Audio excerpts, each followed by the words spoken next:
आदरणीय अनूप कुमार जी, हम्म। अभी अभी कृषि बिल पे काफ़ी बवाल, कानून जो नए तीनों बिल पास हुए हैं हाँ। सदन में, हाँ। उस पर सदन में भी बड़े बवाल। दिल्ली के बॉर्डर और पंजाब, हरियाणा और पश्चिमी उत्तर प्रदेश में किसानों की प्रतिदिन जनसभाएं बहुत तेज़ी से चल रही हैं। बल्कि यूँ कहें कि पूरे देश में किसान आंदोलन को लेके काफ़ी जागरूकता और लोगों में काफ़ी आंदोलन का मूड है इस समय। और सरकार इस बिल को किसानों का कहना है सरकार ये तीनों बिल जो का कृषि के पास किए हैं उनको वापस ले। ये तीनों ही काले बिल हैं जो कि किसानों के हित में नहीं है। और सरकार कहती है कि तीनों ही बिल किसानों के बड़े फायदे में हैं।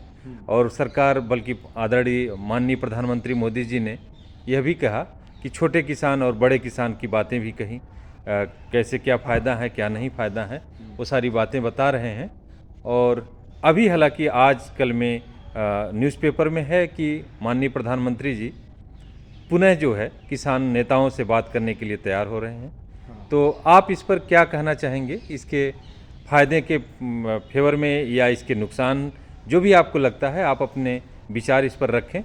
आपका स्वागत है।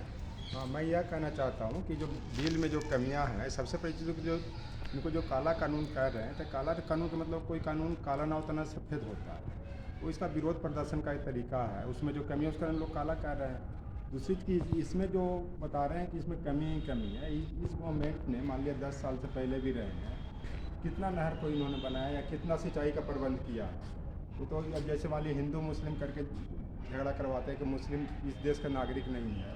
मैं आपको बता देना चाहता हूँ कि जितना भी इस देश में नहर बना है, पहले नहरों का जाल बिछा दिया था तुगलक वंश में, जो गयासुद्दीन तुगलक से लेकर के फिरोज शाह तुगलक ने। उसके बाद इसमें जो सबसे बड़ी चीज़ ये है कि अब जो कांग्रेस पर ही बार बार ब्लेम लगाते हैं कि कुछ नहीं किया है, इसने कृषि बिल को भी बर्बाद कर दिया है। तो मैं बता देना चाहता हूँ कि भारत में जो पहला जो सबसे लंबा नहर जो सतलुज बैराज से लिंक से निकला था, वो इंदिरा नहर और जवाहरलाल नेहरू के टाइम से लेकर के कांग्रेस गवर्नमेंट ने तैयार किया। और ये अभी सबसे बड़ी इसमें कमी ये मुझे नज़र आता है कि जैसे कृषि जो है राष्ट्र सूची का विषय है, और ये ज़बरदस्ती इस पर कानून बना दिए जो कंक्रीट लिस्ट में जो व्यापार और वाणिज्य की बात होती है। ये तो व्यापार और वाणिज्य करना नहीं है, ये तो कृषि से संबंधित है। तो ज़बरदस्ती बना देने वाली बात हो गई। तो देख कमी तो ये हो गई। दूसरी चीज़ कि आप भारत में इतिहास उठा के भी देखिए कि अशोक द ग्रेट और अकबर द ग्रेट कहा जाता था, इसलिए इन्होंने किसानों को भरपूर फ़ायदा पहुँचाया, लाभ पहुँचाया, टैक्स भी नहीं उतना लगाते थे, इसलिए इस कारण इन लोग ग्रेट भी कहा जाता था। और अभी लोग तो मान लिया जाए कि अभी तो रहने के लिए संघर्ष कर रहे हैं ना, मैंने लॉकडाउन के बाद संघर्ष कर रहने के लिए कैसे सर्वाइव करूं।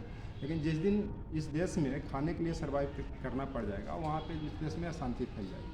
क्योंकि जब खाना ही नहीं मिलेगी, सब परेशान रहेंगे, तो फिर आप समझ सकते हैं क्या हो सकता है। ये चलते अब जब ये कृषि बिल पारित हो जाएगी, कॉर्पोरेट जगत के लोग आ जाएंगे, तो मुझे लगता है कि चावल जो 20 रुपये 100-150 रुपये चला जाएगा, जो कॉर्पोरेट अपने हिसाब से ये करेंगे। इससे क्या हुआ कि धीरे धीरे फिर इनकम पर के जरिए एग्रीकल्चर पर भी टैक्स लगना शुरू हो जाएगा। बिल ये तो पारित हो चुकी है ना। बिल तो पारित हो चुकी है, तो एग्रीकल्चर पर भी हाँ। टैक्स लगेगा, इससे महंगाई बढ़ेगी। उसके बाद ज़मीन, लोग बोल रहे हैं कि ज़मीन नहीं छीना जाएगा। ज़मीन इस तरह से छीना जाएगा कि जब टैक्स लगने लगेगा, ठीक से खाना नहीं मिलेगा और प्रोडक्शन नहीं होगा, और जो कॉन्ट्रैक्ट खेती में करेंगे वो बढ़िया नहीं होगा, वो छोड़ देंगे, धीरे धीरे बेच करके निकल जाएंगे, क्योंकि यही एक जीविका है इसको इस देश के लिए। तो इस तरह से इसमें जैसे बहुत से कमियाँ।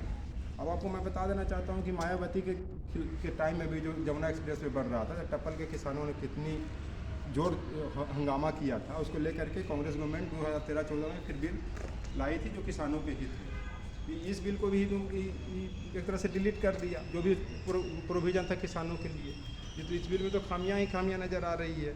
और एक चीज़ और, जो इतना लोग जोर शोर से लगा रहे हैं किसान ऐसे कर रहा है, दंगा कर रहा है, ये कर रहा है। एक कहावत है कि रामलाल चले 9 गज और श्यामलाल नापे 10 गज। ये सब बढ़ा चढ़ा के कर रहे हैं। ये लोग तो बढ़ा चढ़ा के ये कर रहे हैं, कहीं कील ठोक दे रहे हैं, कहीं ये कर दे रहे हैं। और जो मेन जो ये दंगा फसाद करवाने वाले थे, उसको आप देख ही रहे हैं क्या कर रहे हैं। ये कमी ही कमी है। और एक चीज़ मैं बता दूँ कि कोई भी देश का लोकतंत्र मजबूत होता है या फिर संविधान बड़ा होता है, कोई बड़ा नहीं होता। चाहे कृषि मंत्री हो चाहे प्रधानमंत्री हो, ये लोग तो संविधान को धज्जियाँ उड़ा दे रहे हैं। जो फेडरल स्ट्रक्चर में जो सब्जेक्ट बांटे गए हैं, जो कृषि जो राष्ट्र सूची का विषय है, ज़बरदस्ती कॉन्क्रीट और सेंट्रल लिस्ट में ला करके बना रहे हैं, तो आप समझ ही सकते हैं।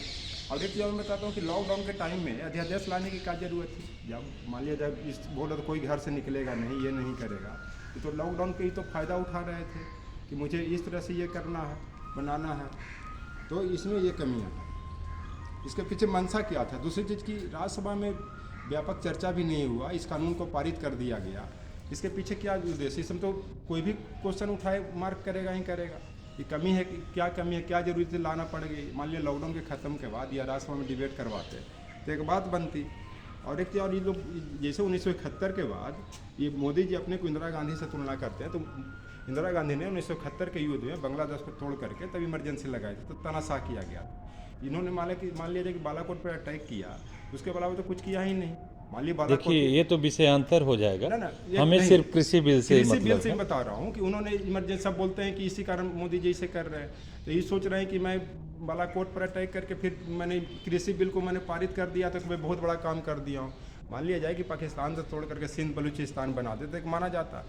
मैं तुलना कर रहा हूँ, ये नहीं बता रहा हूँ, कृषि बिल पर ही चल रहा हूँ। इस तरह से मैंने इनको कहने का मतलब कि लोग भूल जाएगा ये इतना बड़ा काम कर दिया हूँ। चलिए, कृषि बिल बहुत पारित अच्छी बात। अब एक चीज़ और मैं बता देना चाहता हूँ कि अब जो किसान इतना परेशान है कि डेली कल भी 2 मर गए हैं, सुप्रीम कोर्ट में गए हैं। हर गली, हर गांव, हर सड़क पर किसान लाचार है। कहाँ चले गए जो कहते थे जिन्होंने चलाया किसान समृद्धि योजना को, तो देख ही नहीं रहे हैं।